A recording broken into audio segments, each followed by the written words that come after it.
Assalamualaikum warahmatullahi wabarakatuh.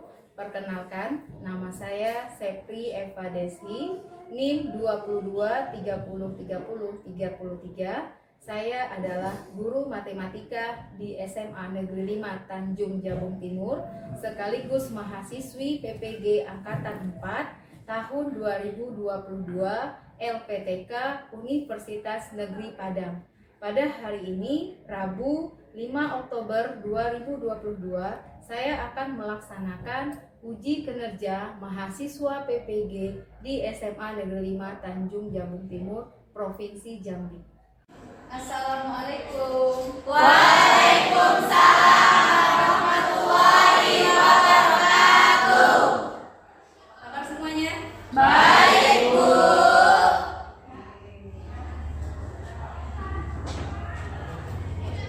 Oke, sebelum memulai pelajaran kita pada hari ini, mari kita mulai dengan membaca doa. Pada ketua kelas, kita untuk berdoa. Sebelum kita melakukan pembelajaran pada pagi hari ini, sebaiknya kita berdoa terlebih dahulu. Berdoa dimulai.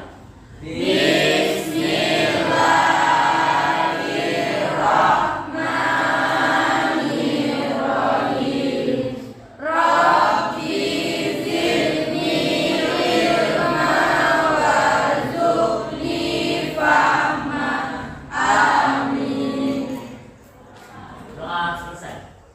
Apakah ada yang tidak hadir hari ini? Tidak ada, Bu. Kita semuanya ada 3 orang ya. Ada misalnya pergi, tadi ada ibu ikut sparring, alhamdulillah ya. Ya, Ada Bu. 1 orang, selebihnya ada semua. Ada, Bu. Alhamdulillah. Nanti ini kita diberikan kesehatan dan kesempatan oleh Allah, wajib kita untuk mensyukuri. Oke, untuk pada pagi hari ini kita melanjutkan materi dari kita yang sebelumnya, yaitu tentang materi statistika. Oke, siapa yang masih ingat nih? Pelajaran ini kan sudah pernah kita pelajari di SMP ya? Ya, Bu. Siapa yang masih ingat pelajaran yang kita sudah pernah pelajari tentang statistika? Apa itu statistik? Kumpulan data, Bu. Kumpulan Data. Oke, itu apakah sudah sesuai? Jadi hari ini kita belajar mengenai statistika, tepatnya materi penyajian data. Penyajian data, distribusi, Frekuensi. Nah, sebelum kita mempelajari tentang distribusi frekuensi, kira-kira ada yang masih ingat? Apakah benar statistika itu apa kata tadi? Pengumpulan Data. data. Apa bedanya dengan statistik? Kan ada statistika, ada statistik, sama atau beda? Beda. Beda. Bedanya apa? Bagaimana mengumpulkan, merencanakan, menginterpretasi, dan menganalisa data. Ya, jadi statistika itu adalah ilmunya. Nah, jadi ilmu dalam mempelajari bagaimana kita mulai dari teknik pengumpulan data, mengolah, menganalisa, menyajikan sampai sehingga kita memperoleh kesimpulan. Nah, dari kesimpulan itu kita mendapatkan informasi. Kalau statistik itu apa? Hasil dari Hasil dari pengumpulan Data. Itu bisa berupa grafik ataupun Tabel. Nah, jadi kita fokusnya pada pagi hari ini itu mempelajari penyajian data dalam bentuk distribusi frekuensi ataupun tabel. Supaya tahu nih apa sih kegunaannya statistika itu untuk apa kita belajar. Nah, coba diamati mengenai jumlah penduduk Indonesia dalam juta jiwa. Ada yang bisa membaca datanya? Saya Oke, silakan. Jumlah penduduk pada tahun 2000 yaitu ada 206,26, pada tahun 2010 ada 237,63, pada tahun 2020 ada 270,20. Oke, ini sumber datanya dari Badan Pusat Statistik. Di sini adalah menggambarkan jumlah penduduk Indonesia dalam juta jiwa. Nah, inilah yang statistiknya tadi. untuk memperolehnya itulah yang namanya statistika. Bagaimana kita mendapatkan angka ini kalau kita tidak cari dulu datanya, tidak kita kumpulkan, tidak kita tidak kita olah, tidak kita analisa, kita nggak akan dapatkan angka ini. Jadi pada statistika itu kita belajar bagaimana cara-caranya, bagaimana tekniknya sehingga kita memperoleh yang seperti bentuk di depan ini. Ini bentuk statistiknya. Artinya di sini dari data ini kita bisa mendapatkan informasi tentang bagaimana pertumbuhan penduduk Indonesia dalam 2 dekade. Apa informasi yang bisa kita ambil dari sini? Mengalami kenaikan Kenaikan jumlah penduduk. Boleh bagi yang bisa menjawab, 1 orang diminta. Ketika semakin meningkat penduduknya, maka lowongan pekerjaannya semakin menurun. Iya, Makin sedikit. Ketika jumlah penduduknya semakin banyak, maka Lowongan pekerjaannya lowongan semakin sedikit. pekerjaannya juga semakin Sedikit. Artinya akan banyak terjadi pengangguran. Terus bagaimana nih kaitannya dengan perumahan penduduk? Dan apa kebijakan yang diambil oleh pemerintah? Ya silakan juga. Untuk jumlah perumahan penduduknya akan semakin banyak atau semakin meningkat perumahannya, Bu. Kalau untuk kebijakan pemerintah itu bisa menerapkan seperti program KB, Bu. Iya, benar sekali ya. Jadi kalau penduduknya semakin banyak, pemukimannya juga semakin padat. Beria-ria dulu bagi Nina ya. Ya, Bu. Supaya ada energi yang lebih maksimal lagi untuk belajar pada hari ini. Oke, silakan Ibu minta berdiri sebentar. Oke, kita lihat-lihatnya ada lagu Doraemon saja yang lebih ceria, mengingatkan kita tentang masa kecil yang hobi nonton Doraemon. Oke, silakan 1, 2, 3. Aku takut yang ini, aku takut yang itu. Ini itu semuanya ngeri sekali. Semua dapat ditaklukkan, dapat ditaklukkan oleh berlimpah satu. Kami ingin kelas yang paling kompak. Aku senang sekali kelas juara. 12, 5, 1. Luar biasa.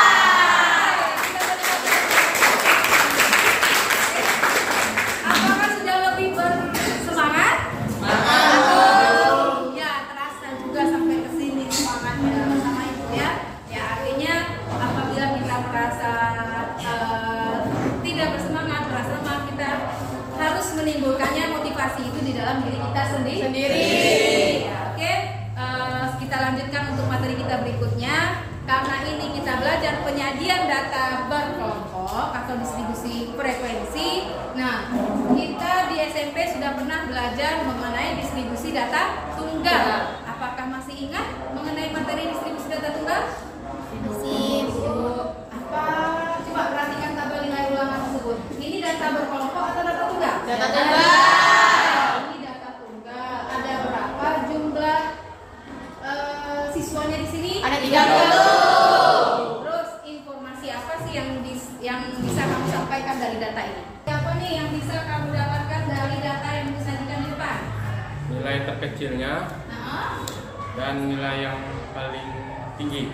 iya, nilai terendah dari ulangan itu dan nilai tertingginya. Berapa nilai terendahnya?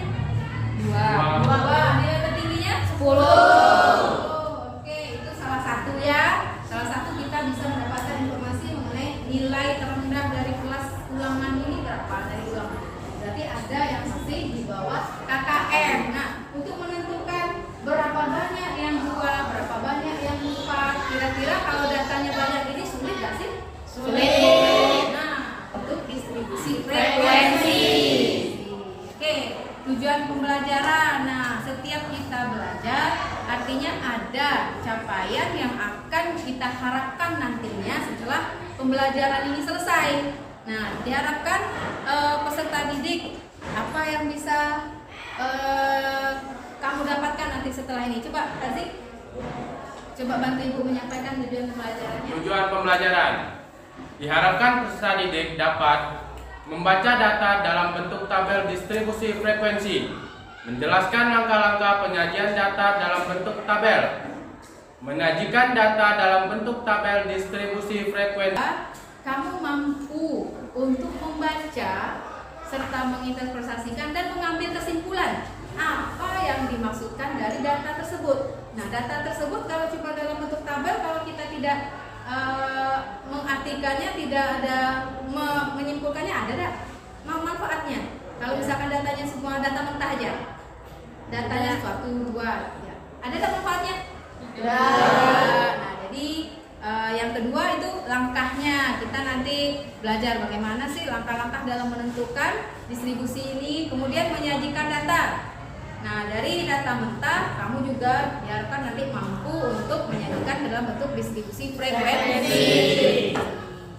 Apa sih manfaat yang dapat kita peroleh dari belajar statistika? Ya, tahu Ibu, statistika ini sangat-sangat erat kaitannya dengan kehidupan kita sehari-hari. Materi ini adalah materi yang sangat menarik dan akan kamu temui nanti walaupun kamu sudah di perkuliahan. Jadi bukan berhenti sampai di SMA aja. Di bangku kuliah pun nanti kamu akan tetap memperoleh materi ini sebagai bentuk materi lanjutan. Ada yang bisa menyampaikan nggak?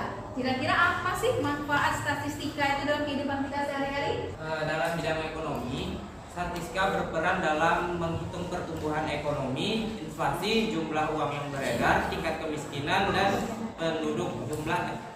jumlah penduduk yang berbuka buruk. Ekonomi itu bisa saja mengenai inflasi. Itu naiknya nilai dari mata uang. Itu kan digambarkan dalam bentuk apa itu biasanya? Dalam bentuk grafik, garis, tidak kan kalau di berita seringnya Dalam bidang pendidikan, statistika digunakan untuk memetakan data pendidikan seperti penduduk usia sekolah, bersekolah atau tidak sekolah, lulus dan melanjutkan atau tidak. Oh iya benar ya, benar sekali ya Nak ya. Jadi dalam bidang pendidikan setelah kamu tamat nanti itu akan ada pendataan siapa yang melanjutkan ke perguruan tinggi dan siapa yang tidak melanjutkan. Tujuannya apa? Agar mengetahui pemetaan atau kondisi sekolah kita. Untuk yang berikutnya tahapan pembelajaran. Oke.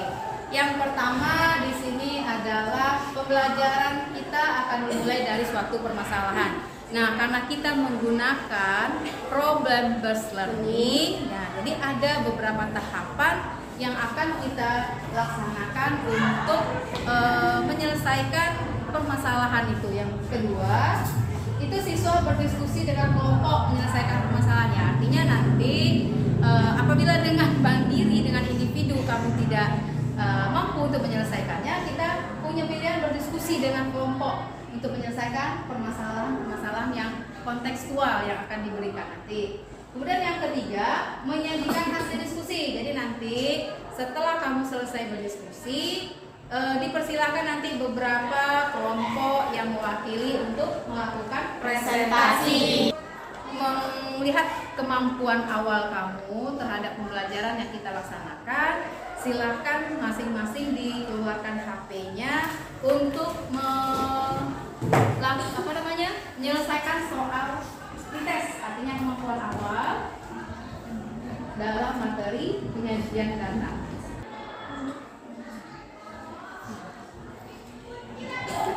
Ya, silakan dikerjakan soal pretestnya yang linknya sudah Ibu kirimkan di grup WA-nya.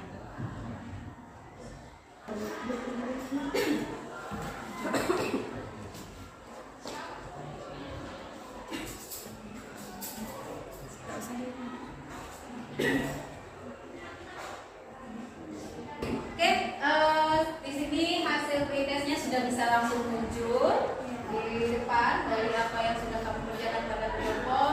Bisa kita lihat masih ada beberapa yang memaksimalkan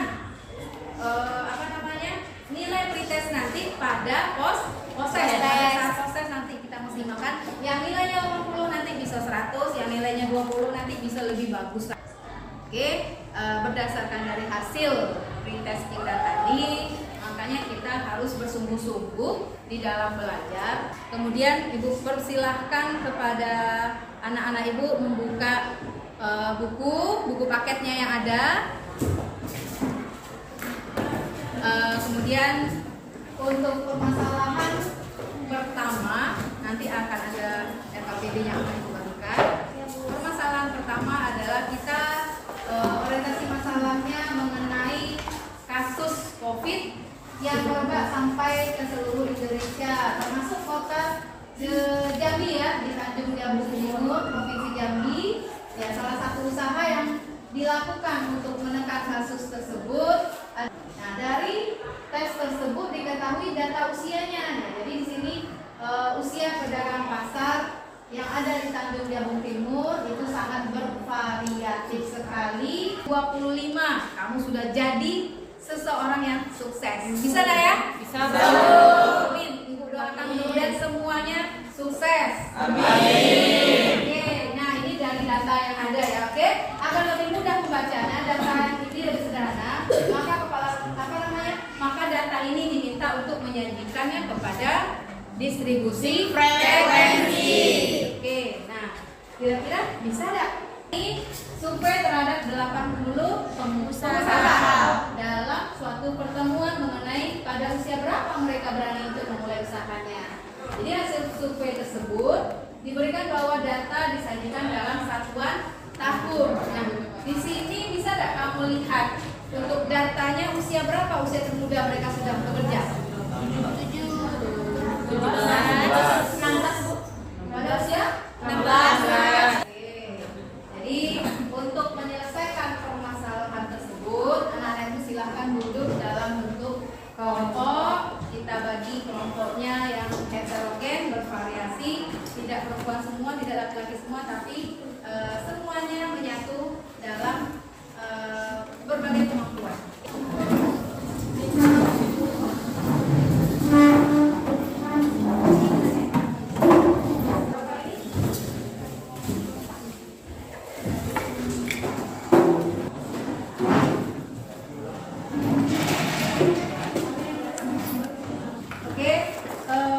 Untuk memudahkan kamu di dalam menyelesaikan soal atau permasalahan yang ada pada RKPD, silakan kamu akses scan barcode, itu bahan aja tidak?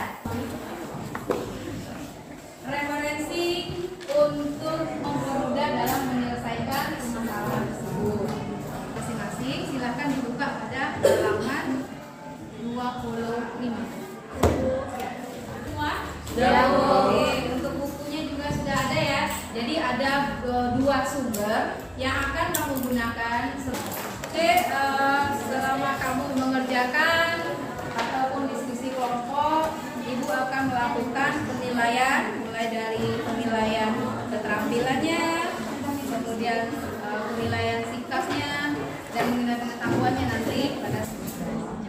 Bu, kami mau nanya. Oke, silahkan.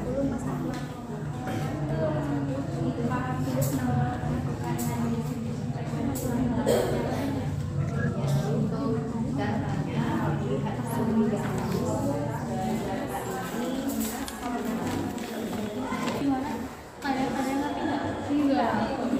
Ibu, yang batas kelasnya itu gimana, Bu? Oke, kita lihat dari datanya terlebih dahulu. Kita punya data 80. Yang data ini sudah disajikan, berarti masing-masing kelasnya dikurangkan dengan 0,5. Berarti contohnya nih 16, berarti 16 kurang 0,5. Paham?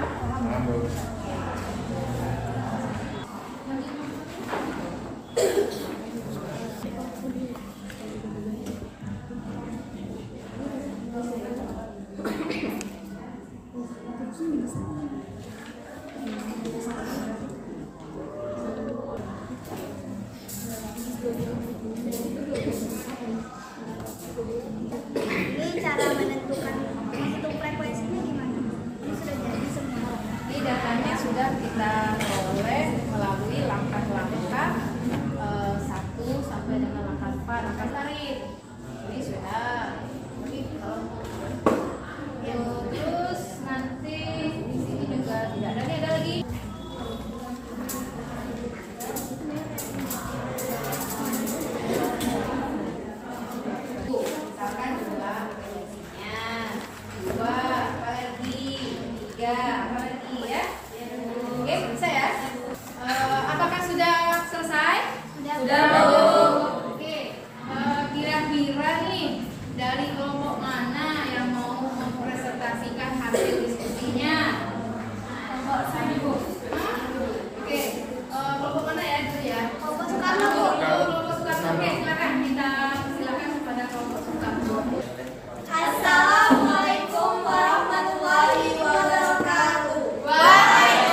bahwasanya distribusi frekuensi merupakan pengorganisasian data mentah ke dalam bentuk tabel yang terdiri dari kelas-kelas dan frekuensinya.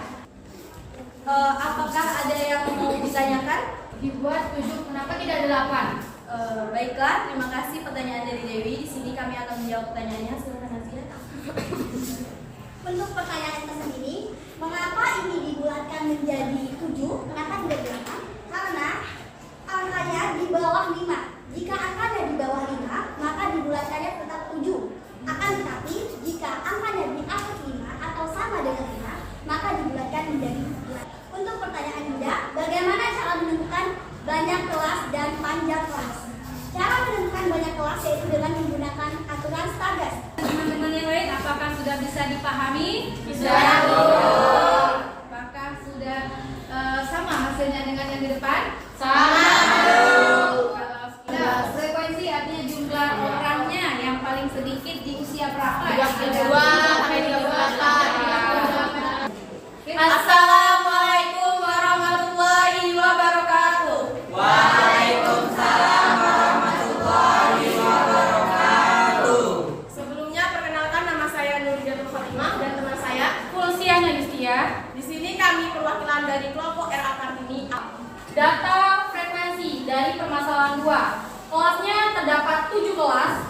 Di sini kelasnya terkecilnya adalah 16, 16 sampai 19, 20 sampai 23, 24 sampai 27, 28 sampai 31, 32 sampai 35, 36 sampai 39, dan 40 sampai 43.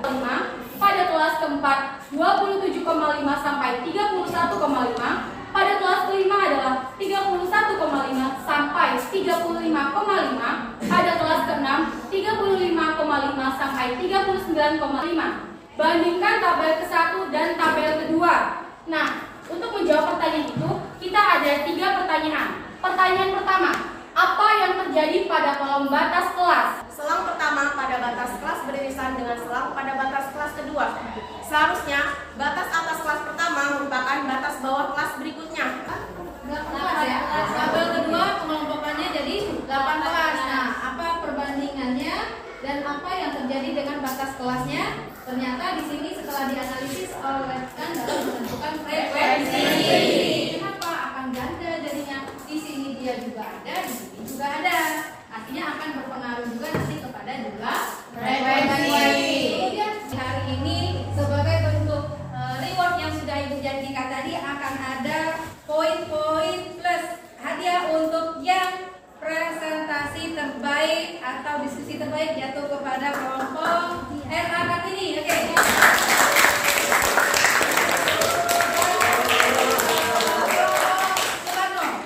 Oke. Untuk mengambil rewardnya atau hadiahnya sebagai kelompok yang bersemangat dan luar biasa. Kemudian akan ada juga reward untuk kelompok Patimura.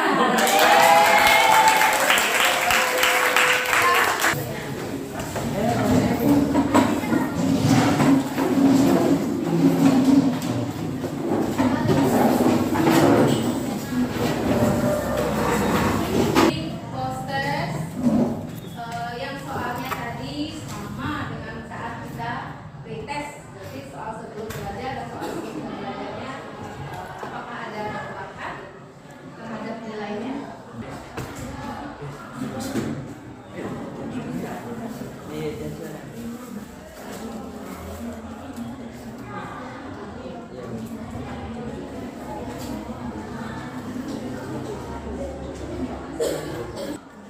Oke, sudah semua mengirimkan? Nah, di sini biar kamu juga tahu tentang apa yang sudah kamu kerjakan, langsung dapat kita akses nilainya ya dari Google Form. Kita lihat di sini untuk nilai ternyata sudah hampir 80% ya. 80% atau 90% itu sudah mencapai hasil yang memuaskan atau yang 100%. Walaupun di sini masih ada yang nilainya 40, ada yang nilainya masih 80, ya tidak apa-apa. Yang namanya kita berproses itu adalah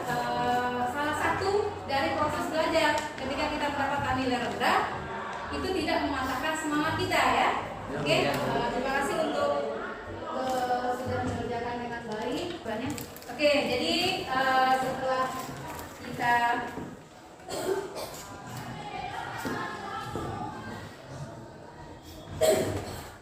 Oke, jadi untuk kegiatan akhir atau kegiatan penutup di akhir pembelajaran kita pada pagi hari ini adalah dapat kita simpulkan bahwa penyajian data yang baik dan benar itu bermanfaat untuk memberikan gambaran yang sistematis dan terlihat dari masalah-masalah yang kamu kerjakan tadi.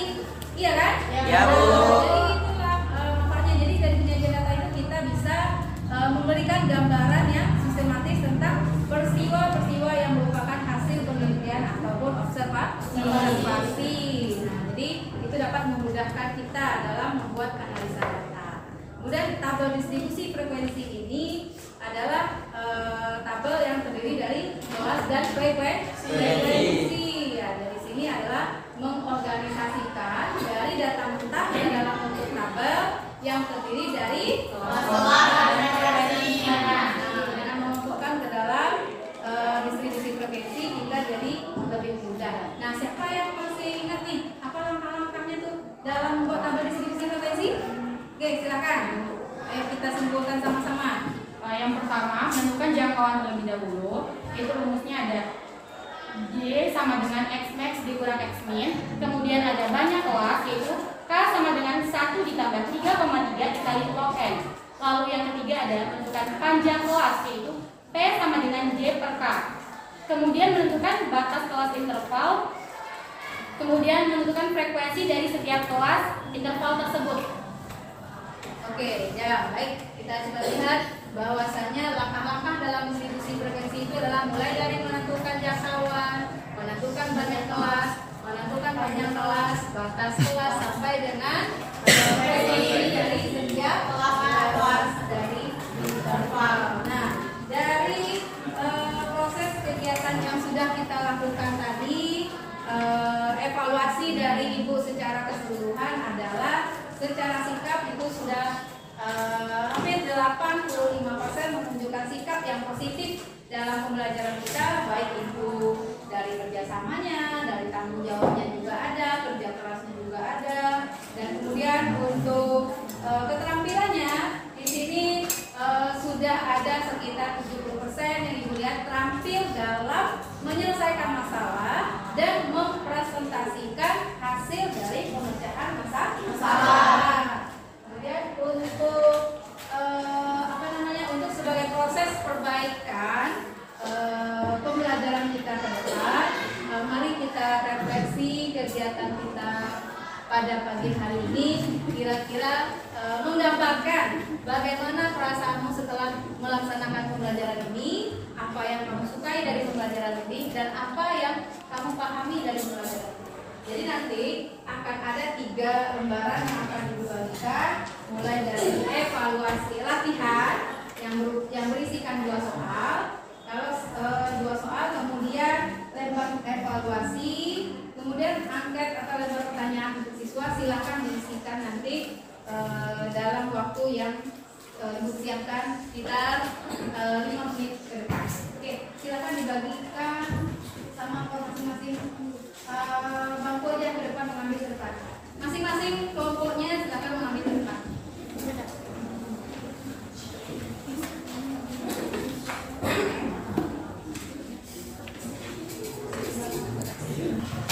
Oke, sudah semua? Sudah, Bu. Oke, silakan diisi.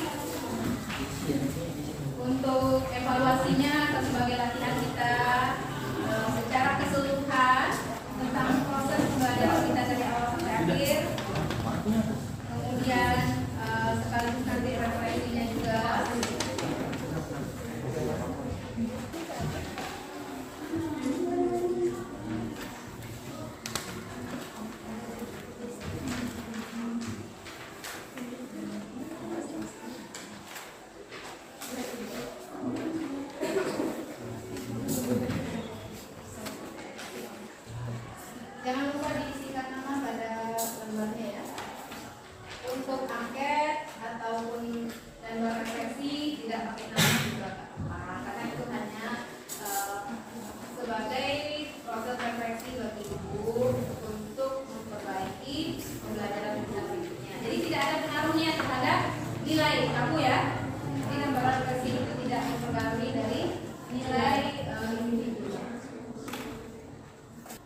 Sudah, Bu. Oke, sudah, silakan dikumpulkan ke depan. Masing-masing kelompok satu aja yang mau ke depan. Ya.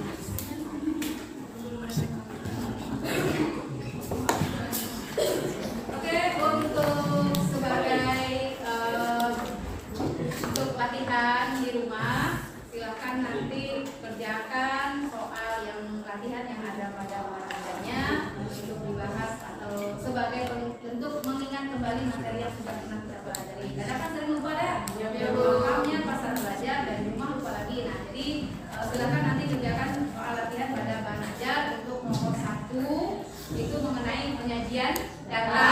Oke, kita ucapkan untuk materi berikutnya itu kita lanjut kepada ukuran pemusatan data. Nanti silakan dipelajari di rumah mengenai apa-apa saja yang termasuk kepada ukuran pemusatan data. Pemusatan itu kan ada 2 nih, ada data tunggal, ada data kelompok. Nah, data tunggal kan kamu sudah belajar di SMP. Nah, silakan nanti dibaca bagaimana ukuran pemusatan data itu dalam bentuk data kelompok. Oke, sebagai penutupnya kita harus tetap semangat. 12 IPA 1 luar biasa.